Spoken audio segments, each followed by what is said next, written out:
Michael, and I'm here with my dog Hans to continue with the conversation about communication style.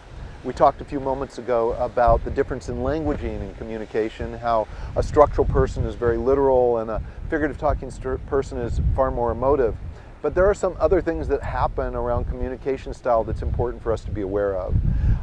Probably one of the most important is the potential energy drain that goes on between the two different communication styles. So what exactly is it? The best analogy I can give you is, if you remember when we were kids, we played with we played with magnets. And the instruction was to try and push the magnets together, and sometimes they would adhere tightly, but a lot of times they would push each other away, and you'd push them together and they'd repel each other.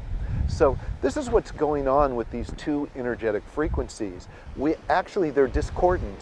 And when you spend a lot of time with someone who's a different communication style than you, there's a propensity, there's a likelihood that you may get worn down energetically. Now, what does that look like? Now, we've all experienced it, right? We've had opportunities where we wanted to get together with someone, we're really excited to get together with them, and the meeting starts and we start listening, and not very long into it, we find ourselves kind of, looking around, drifting. We're not paying attention to the person like we thought we should, or we really want to. Or we possibly find ourselves yawning. I mean, literally the person's talking and we're going, and we may in our head think, oh my gosh, I got plenty of sleep last night, why am I yawning? The reason is there's two genetic, energetic frequencies that are bombarding each other, and they're wearing each other down. And this can happen even when you're sitting in close proximity. I remember I went to a training event once, and there were two people that I just really adored that were sitting on either side of me, and I realized I was like getting tired. I could not listen to the speaker very well. I was not paying the kind of attention I really wanted to pay. And I decided to run a profile on the two people, and sure enough, they were both figurative and I'm structural. So I asked a very simple question. I said, would you mind, could I just sit on the outside and you two sit together? And they said, sure. And they asked why, and I explained later, but what was really fun is that before I explained it, the two gelled. They were so excited, and their energy elevated without me in between. And my energy was not depleted sitting in between them. I was just fine on the outside. So it was a way of accommodating for our differences, right?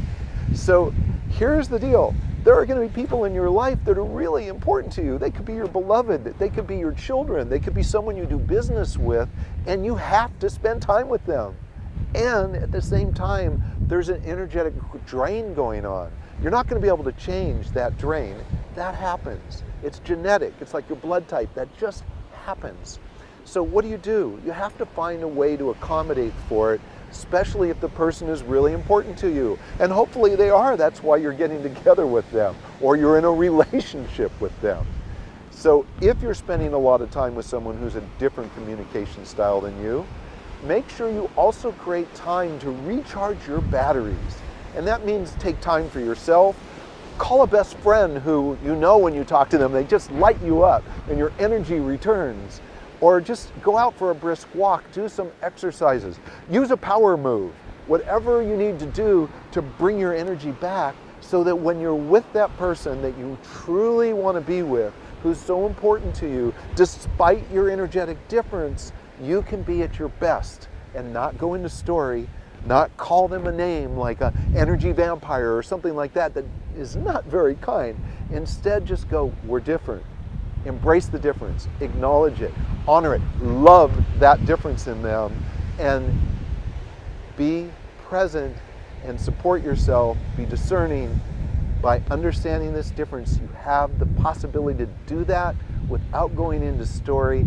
It makes you present and aware, and in the most loving and the most creative and the most generating place that you can be.